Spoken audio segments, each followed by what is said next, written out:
Essentially, the idea here is that if you are a local admin on your computer, now, obviously you shouldn't be running your clients like that, but if you do, and they are local admin, what this will make, what this feature built into the operating system itself will make happen is that when that user needs to do an admin thing, instead of elevating just with a yes or no prompt, and we'll show you this in the demo in a minute, what will actually happen is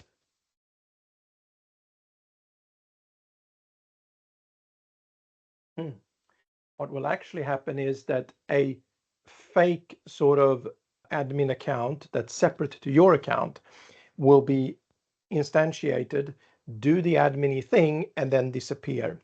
And the benefit of this is that if you are compromising this computer as a bad guy, you don't actually get full admin access if you compromise this account. You only get a temporary admin account. And this is often compared to EPM in Intune. So that's only available if you have Intune and Intune Premium.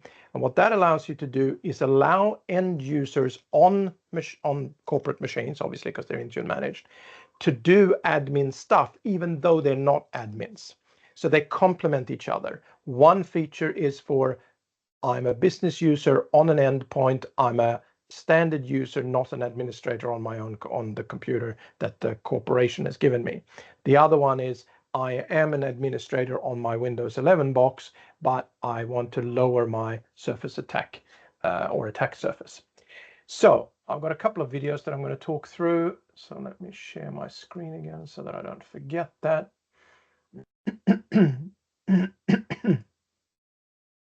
And then we are going to bring up the video here. So this is admin protection, and I pinched this from a YouTuber that talked about this because I don't have a preview version of Windows 11 to actually do this on. So what we're looking at here is a Windows 11 virtual machine, basically. And what he's saying there about the scissors is, you know, if you are an administrator on your machine, you're running with scissors, or you're letting your end users run with scissors, which is probably not a good idea, which I completely 100% agree with. But if you are, here's what this new feature, again, remember, built into the operating system, will do. These are the 10 immutable laws of security. Microsoft wrote these 20 years ago. They are pretty good. And of course, you know, trustworthy administrators is a thing.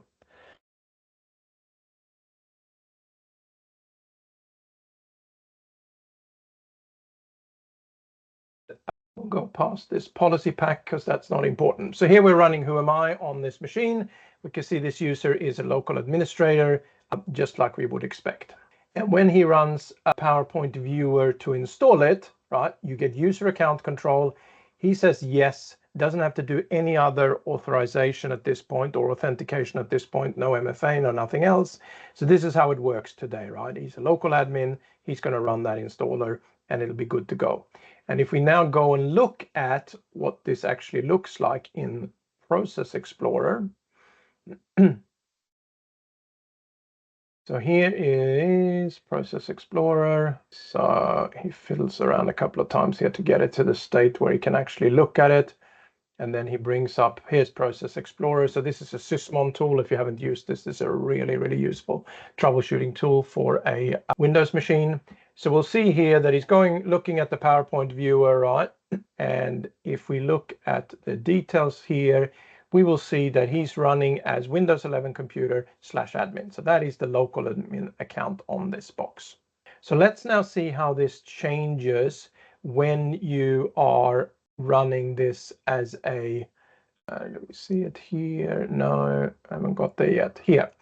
So we then go in and change the configuration policy. Now this is changed in Intune today. There is no group policy for this yet, although at the end of this video, and I've got the link in the link dump, he does talk about how you can sort of bypass that and actually make it happen in group policy, but you can do it in Intune today. So if you turn on the user account control type of admin approval mode, which currently is in Windows Insiders, to admin approval mode with administrator protection, and then prompt for credentials on the secure desktops. If you set those things up, what happens is that it looks like this. So if we go a little bit further here, it's not in group policy. So it is in local group policy, of course, but it's not in an ADMX file that you can actually run on the network. So you can see we got the 12 settings there around user account control. So there's the administrator protection in local group policy, and that is now turned on. So now with this on this machine, we're going to run who am I, and we're now going to see that this administrator now is going to be, once he scrolls up, gets this happening here.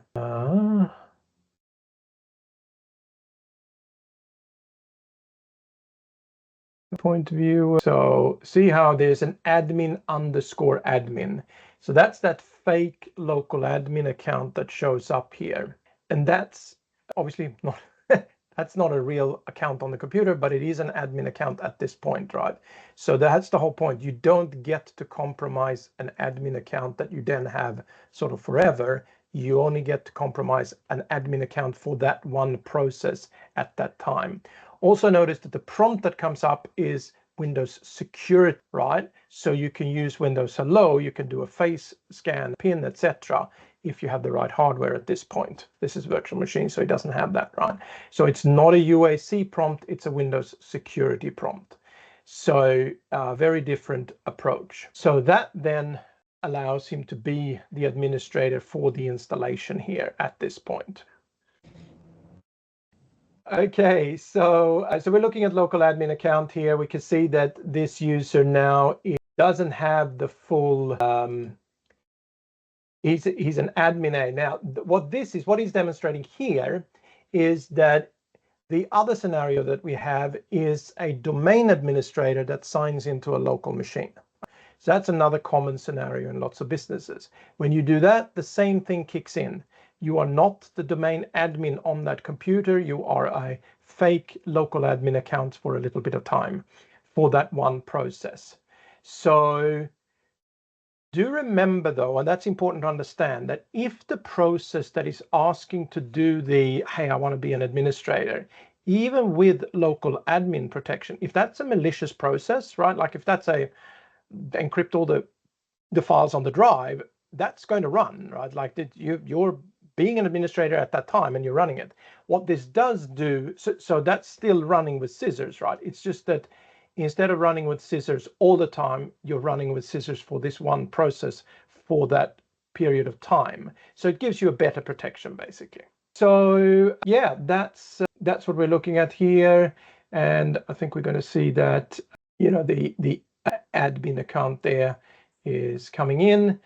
And I don't know that there's a lot more we need to look at here. He talks about where in group policy you can set that in the local group policy, the different settings, that it's not available in an ADMX file yet, but it will become available. Eventually you can get to that. So that's local admin protection.